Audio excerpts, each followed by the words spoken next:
REED-BBS, BBS, Blackbird Sugar, Bachelor's in Boxing Studies, Televisión, Fred Sanford of the Fistic Arts. We're going to call this a blast from the not-so-distant past. Volume 1.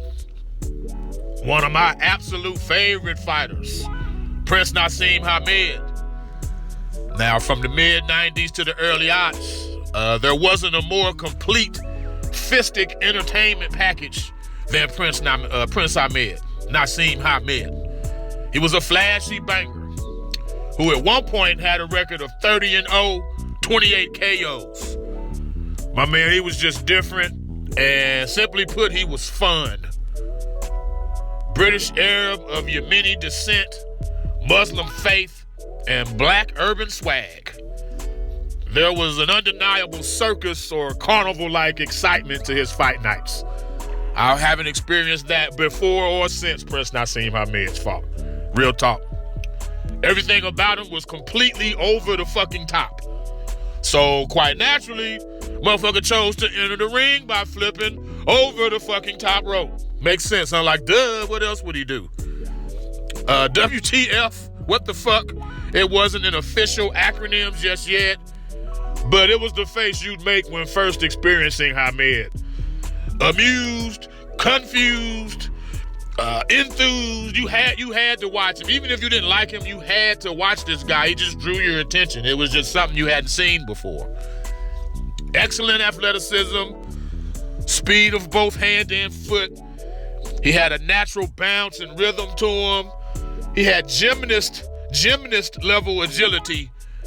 And despite having good footwork, he actually had bad fucking balance. It makes no sense, right?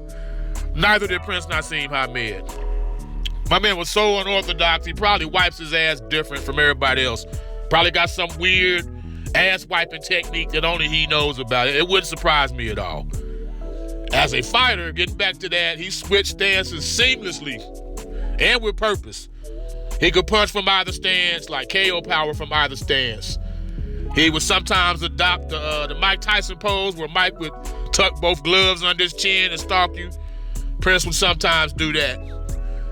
To say he overcommitted to shots, that would be quite an understatement, because my man would put everything in the shots to the point of lunging and or jumping as he punched at people. His signature punch, it was with either hand.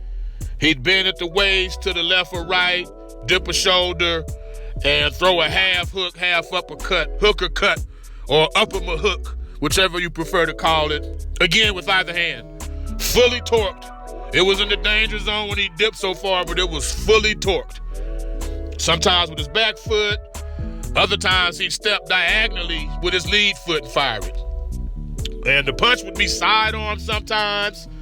Other times it almost looked like a fucking underhanded left or right cross. Just his body, Prince's body contortion and positioning, it was, I hate to keep overusing the same word, but it was just different. It was different. He had unorthodox feints, almost looking like he was pop-locking at times. And in hindsight, he probably was, now that I think about it. Prince, he obviously was not without flaw. He was almost always the shorter dude. He had T-Rex arms, short, thick legs, and a propensity to pull back with his chin in the air with both hands down like an Ali would or a Vitaly Klitschko, only this motherfucker was 5'3". So given that, he was bound to get drilled at times, and he did. He took his fair share of knockdowns, 5 or 6, I believe. But at least half of those, at least 3 of them, 2 or 3 of them, no, 3 of them that I know of were due to poor balance and HAMED putting a glove down to maintain his balance. Still a knockdown, though. Not arguing it, but it was like 3 of them Zab Floyd type knockdowns. Prince had a good chin, though. He had a good chin. To me, he was better at countering. If an opponent brought the fight to him, that was his wheelhouse. But again, them short limbs and the two-fisted power resulted in him leading primarily. And you couldn't be mad at that. There could also be lulls. There could be some dead spot in Prince's attack if you could take his power. My man had lots of bang, lots of sizzle, but he wasn't terribly subtle or workmanlike at the same time, which would He'd have 1 or 2 big rounds, then maybe take a round or 2 off, then another 2 big rounds or something to that effect. All in all, though, my man would talk shit. He would taunt you. He would tap his chin, literally laugh at his opponent, dance, gyrate.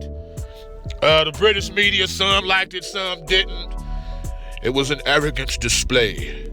There's a thin line between psychological warfare and tastelessness. This was per some of the British boxing announcers back in the day. Best ring entrances ever. Forever, ever, bar none.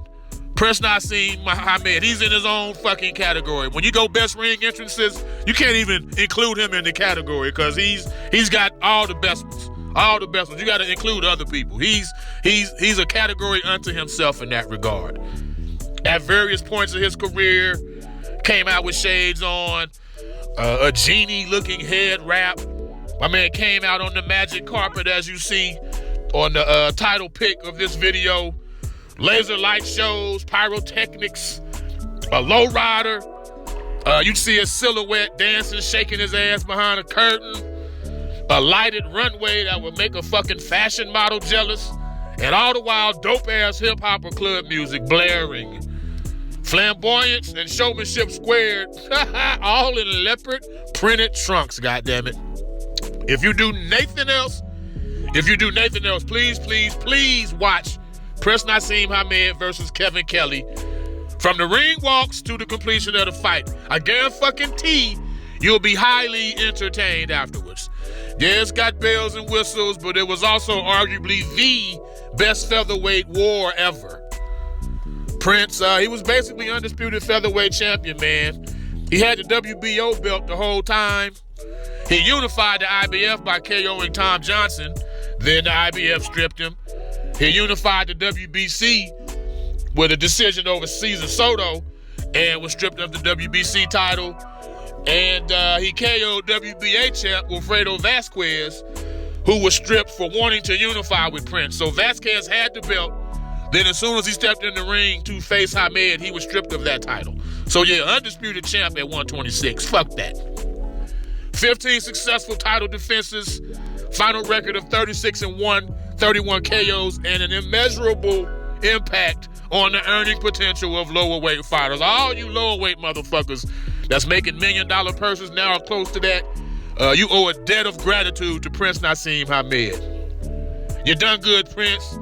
You were fun, you could fight, and quite frankly, I miss you, bruh. REED-BBS, BBS. Blackbird Sugar, Bachelor's in Boxing Studies. Televisión, Fred Sanford of the Fistic Arts. When all is said and done, there's nothing left to say or do.